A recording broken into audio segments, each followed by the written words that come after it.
अस्सलाम वालेकुम everybody, this is me Awais Awan and welcome to my channel Pakistan livestock breeding farm. मैं एक दफ़ा फिर से आप सब लोगों के सामने हाज़िर हूँ एक नई वीडियो के साथ और उम्मीद करता हूँ कि आप सब लोग भी खैरियत से होंगे। आज जिस टॉपिक पे मैं वीडियो बनाने जा रहा हूँ वो ये है कि बरसात के मौसम में, बरसात का मौसम ऐसा मौसम है जिससे हर जानदार परेशान होता है, क्योंकि ये बहुत सख्त मौसम होता है हर जानदार के लिए। तो इस मौसम में आप कैसे अपने जो बर्ड्स हैं, अपनी मुर्गियां, उनकी अच्छे तरीके से टेक केयर कर सकते हैं ताकि उन्हें इस मौसम में आने वाली बहुत सी ख़तरनाक बीमारियों से बचाया जा सके और आप कामयाबी से इस मौसम को गुजार सकें और अपने फ्लॉक का नुकसान होने से बचा सकें। इंशाल्लाह इस टॉपिक पे हम डिटेल में बात करेंगे, लेकिन उससे पहले मैं सब व्यूअर्स से रिक्वेस्ट करना चाहता हूँ कि जिन्होंने अभी तक चैनल को सब्सक्राइब नहीं किया, काइंडली चैनल को सब्सक्राइब कर लें, क्योंकि मैं डेली बेसिस पे ऐसे जितने भी इश्यूज़ हैं, जिनमें बीमारियाँ हैं, जिनमें मतलब रूटीन वाइज जितने भी इश्यूज़ आते हैं पोल्ट्री से रिलेटेड, लाइव स्टॉक में, उस पर मैं डेली वीडियोज़ बनाता हूँ। तो आप चैनल को सब्सक्राइब करें और बेल आइकन को प्रेस कर लें ताकि आप कोई भी वीडियो मिस ना करें। तो अब हम बात करते हैं कि बरसात के मौसम में स्पेशली पोल्ट्री में क्या क्या इश्यूज़ आते हैं और कैसे आप उन इश्यूज़ को कैटर कर सकते हैं, आप कैसे उन इश्यूज़ से बाहर निकल सकते हैं। सबसे पहला मेन और जो बड़ा इशू है वो ये है कि इस मौसम में, बरसात का मौसम ऐसा मौसम होता है कि नमी का लेवल, मॉइस्चर लेवल जो होता है वो बहुत ज़्यादा ऊपर चला जाता है। आप देखें कि मॉइस्चर लेवल का बहुत ज़्यादा नीचे आ जाना या बहुत ज़्यादा ऊपर चले जाना, ये दोनों कंडीशंस ऐसी हैं कि जिसमें जो जानदार के लिए, जो स्पेशली, क्योंकि इंसान तो ऐसी चीज़ है कि वो मैनेज कर लेता है खुद से, मतलब कूलर लगा लिया, एसी चला लिया, मतलब इस तरह की इक्विपमेंट से अपने आप को वो ठीक रख लेता है। लेकिन जहाँ तक बात है दूसरे जानदारों की, परिंदों की, तो वो उनमें ऐसा कोई चक्कर नहीं होता, उनको हमने मैनेज करना है। तो मॉइस्चर लेवल का बहुत ज़्यादा हो जाना भी बहुत ज़्यादा ख़तरे की बात है। इसमें सबसे पहले तो आपने ये देखना है कि आपके जहाँ पे आपका सेटअप है, आपका चाहे कम जानवर हैं, ज़्यादा परिंदे हैं, कम परिंदे हैं, ज़्यादा परिंदे हैं, आपने उनकी बेडिंग को ड्राई रखना है, क्योंकि ये ऐसा मौसम है कि इसमें हर चीज़ नमी वाली हो जाती है, हर चीज़ गीली होने शुरू हो जाती है। तो आपने कोशिश करनी है कि आपकी जो बेडिंग है, जो फ्लोर है मुर्गियों का, वो हर टाइम ड्राई रहे।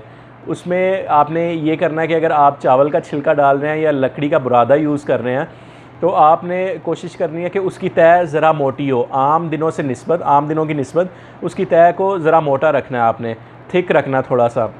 उसका फ़ायदा ये होगा कि जब वो बीट वगैरह करेंगे, चाहे वो मतलब पतली बीट करें या वो अपनी नॉर्मल बीट करें, वो फ़ौरन से उस बुरादे की या चावल के छिलके की मोटी तह है उसमें फ़ौरन से जज़ब हो जाएगी, और जज़ब होने के साथ साथ वो पाउडर्ड फार्म में आना शुरू हो जाएगी, जो कि एक मतलब बहुत अच्छी चीज़ है बर्ड्स के लिए, और वो बहुत ज़्यादा खुश और हेल्दी रहते हैं। दूसरी बात ये कि आपने कोशिश करनी है कि बरसात का मौसम है तो बारिशें ज़्यादा होती हैं। बारिशें ज़्यादा होने का मतलब ये है कि हर तरफ पानी होगा, मॉइस्चर लेवल जो पहले ही ज़्यादा है वो और ज़्यादा हो जाएगा। तो आप मेक श्योर करें कि आपके सेटअप की, आपके फार्म की छत लीक ना करती हो, आपकी दीवारें बिल्कुल ठीक हों, क्योंकि एक दफ़ा पानी अगर अंदर आ गया, चाहे वो कम है या ज़्यादा है, वो आपके बर्ड्स के लिए बहुत ज़्यादा नुकसानदेह है। और जो नमी की वजह से बीमारियां आती हैं उनमें सबसे पहले तो कॉक्सी की बीमारी आती है। आप लोग अगर पोल्ट्री का काम कर रहे हैं तो आपको बड़े अच्छे तरीके से आइडिया होगा कि कॉक्सी की बीमारी क्या है और कितनी ज़्यादा ख़तरनाक हो सकती है। उसके बाद दूसरी बात ये कि इकोलाई की बीमारी आती है, साल्मोनेला की बीमारी आती है, और ये तीनों बीमारियाँ ऐसी हैं जो मतलब आते हुए तो देर नहीं लगाती, लेकिन जाते हुए या तो बहुत देर लगती है इनको निकलते हुए, या आपके बर्ड्स अल्लाह को प्यारे हो जाते हैं।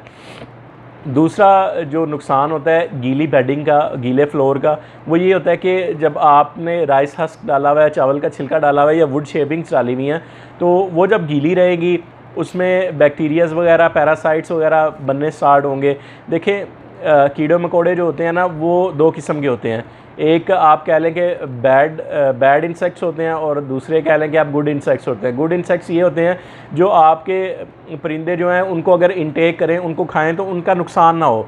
लेकिन जो बैड पैरासाइट्स होते हैं, बैड वॉर्म्स होते हैं, बैड इंसेक्ट्स होते हैं, वो अगर इंटेक कर लेते हैं बर्ड्स, तो बहुत ज़्यादा मसले मसाइल पैदा हो जाते हैं और जिनकी वजह से ये साल्मोनेला और इकोलाई की बीमारी जो है वो आना शुरू हो जाती है। इसके बाद जो बहुत ज़्यादा मेजर पोर्शन ये है कि जब आपका वो बेडिंग गीली हो जाएगी तो वो उसकी वो टुकड़ियाँ सी बनने स्टार्ट हो जाएंगी। मतलब वो पाउडर्ड फॉर्म में नहीं रहेगी, वो ड्राई फॉर्म में नहीं रहेगी, बल्कि उसके वो ढेले बनने लग जाएंगे छोटे छोटे। ये अगेन ये एक और बहुत ज़्यादा अलार्मिंग सिचुएशन है, क्योंकि जब आपका बर्ड मतलब एक्सीडेंटली, मैं नहीं कह रहा कि आप उनको नीचे ग्राउंड पे फीड करवाते होंगे, आप बर्तन यूज़ करते होंगे, लेकिन एक्सीडेंटली सम फीड अगर नीचे मतलब कुछ फीड अगर नीचे गिर गई है तो आपका बर्ड उसको उठाने के लिए अपनी चोंच मारेगा।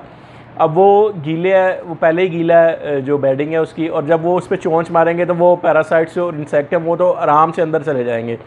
दूसरी बात ये कि बर्ड्स के जो पंजे हैं, अगर वो ड्राई जगह पे रहें, अगर बर्ड ड्राई जगह पे रहे तो उनके पंजों को कोई मसला नहीं होता, लेकिन जब आप एक गीली जगह पे मुसलसल आपके बर्ड रहेंगे तो फंगस की बीमारी, उनके फफूंदी लगना शुरू हो जाएगी उनके पंजों में, जो कि अगेन बहुत ज़्यादा अलार्मिंग सिचुएशन है और आपके बर्ड्स जो हैं वो बहुत ज़्यादा डिस्टर्ब हो सकते हैं।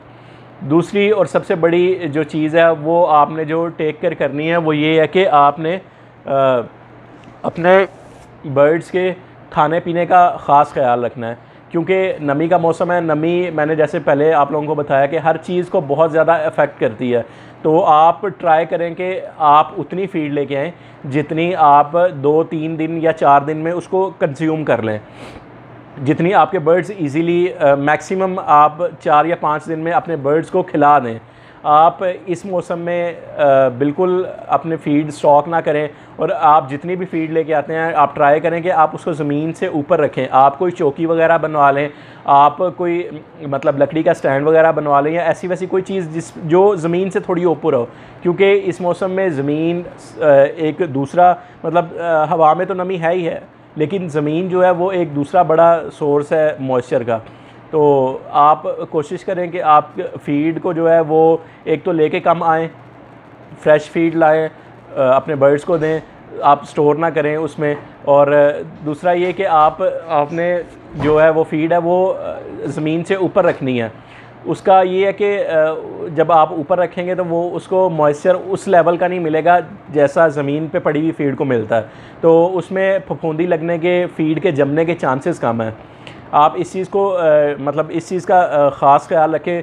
तीसरी जो बहुत इम्पॉर्टेंट चीज़ वो ये है कि आपने सावन के महीने में जब भी धूप लगे तो आप कोशिश करें कि आप जो है जितने भी फीडर्स हैं, जितने भी ड्रिंकर्स हैं, उनको बाहर निकाल लें।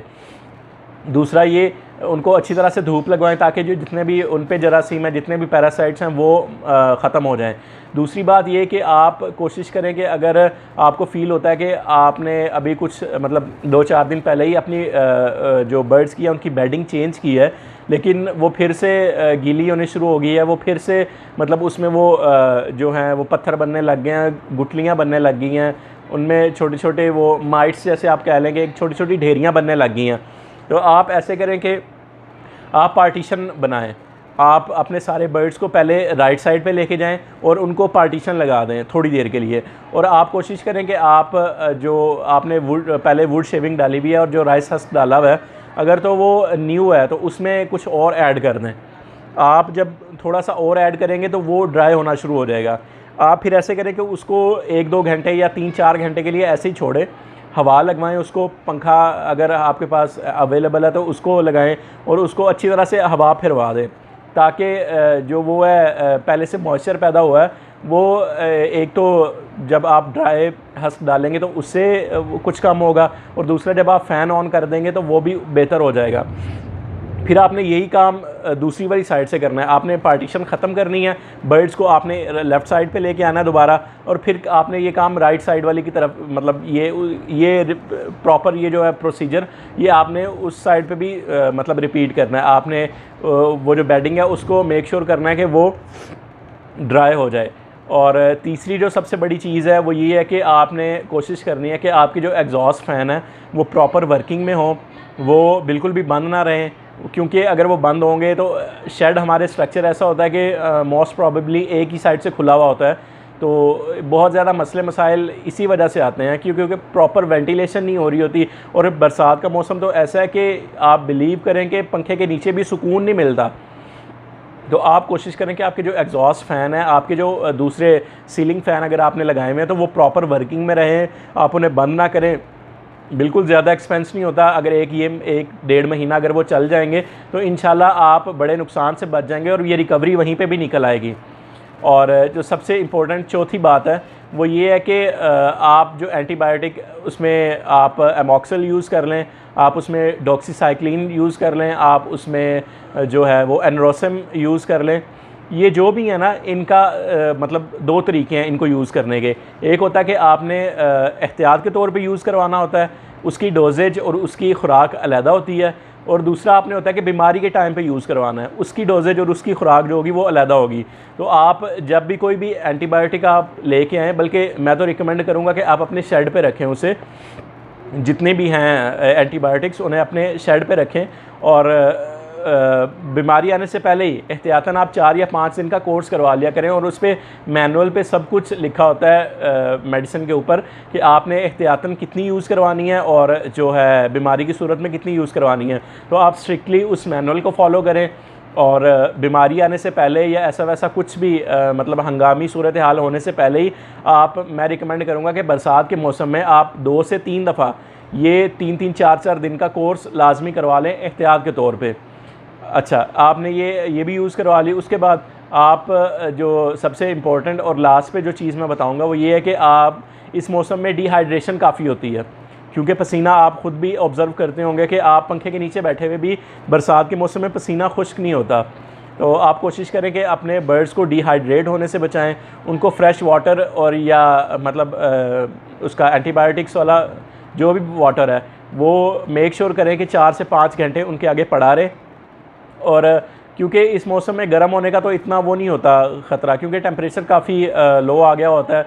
जैसे आज भी मेरे ख़्याल से 34 या 33 था, तो इतना मसला टेम्परेचर का नहीं होता जितना मसला मॉइस्चर का होता है। तो आप मेक श्योर करें कि जो डिहाइड्रेशन उनको हो रही है उससे आप उनको बचाएं, क्योंकि पानी की जो वाफर सप्लाई उनको दें। उसके बाद आप पानी को चेंज करें, अगेन रख दें, फिर चेंज करें, अगेन रख दें। और उसमें मैं रिकमेंड करूँगा कि आप इलेक्ट्रोलाइट्स उनको लाजमी यूज़ करवाएं, क्योंकि इलेक्ट्रोलाइट्स डिहाइड्रेशन का सबसे बेस्ट सोल्यूशन है। तो ये मतलब मेरे पर्सनल एक्सपीरियंस की कुछ बातें थी जो मैंने एक्सपीरियंस किया, जो मैंने आपको बता रहा हूँ। तो उम्मीद है कि इससे आप लोगों को फ़ायदा होगा। इंशाल्लाह नेक्स्ट वीडियो मैं अगेन ऐसे ही किसी इंपॉर्टेंट इशू पे बनाऊँगा। तो तब तक के लिए मुझे इजाज़त दें। अपने बर्ड्स का ख्याल रखें, अपना ख्याल रखें बहुत ज़्यादा, और मुझे दुआओं में ज़रूर याद रखिएगा। और मेरे लिए स्पेशल दुआ भी किया करें। जो भी वीडियो एंड तक देख रहे हैं, मैं भूल गया स्टार्ट में कहना, तो मेरे लिए दुआ लाजमी किया करें। Thank you so much. Allah हाफ़िज़।